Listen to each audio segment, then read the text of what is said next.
বন্ধুগণ, সুপ্রভাত। আমি সলিল বাগচি। আপনারা দেখছেন আমার ভিডিও স্মিথ গাঙ্গুলি প্রোফাইলে। আজ এই সকালে আমি আপনাদের কাছে নিয়ে এসেছি আমার লেখা একখানি কবিতা। সেই কবিতাখানি পাঠ করে শোনাই।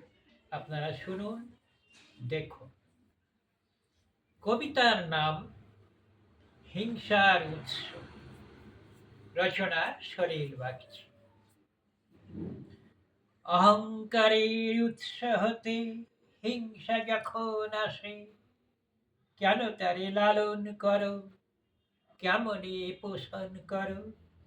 দুহাতে উপড়ে ফেলো, বিবেকে জাগিয়ে তোলো, মনের মাঝে আসুক শুভ, হিংসা যাবে দূরে। জ্বালাও আলো আধার মাঝে, শুভ সকল কাজে, আসুক ভালো মনের মাঝে, ঘুচুক কালো ভবে। জীবনে জোয়ার ভাটা, যেন গো আসবে সেটা, মানিয়ে নিয়ে চলতে হবে, ছেড়ে অহংকারে। যতটা বড়াই করো, হিংসারে দুহাতে ধরো, শান্তি কিছু আসবে নাকো, জীবন বাজবে নাকো।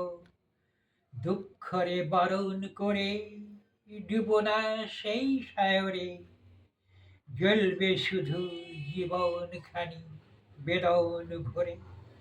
সময়ের সেই সীমানা জীবনেই ধরতে হবে, দুহাতে বরণ করে তাকে যে রাখতে হবে, না হলে বাজবে নাকো, কথাটা মনেতে রেখো।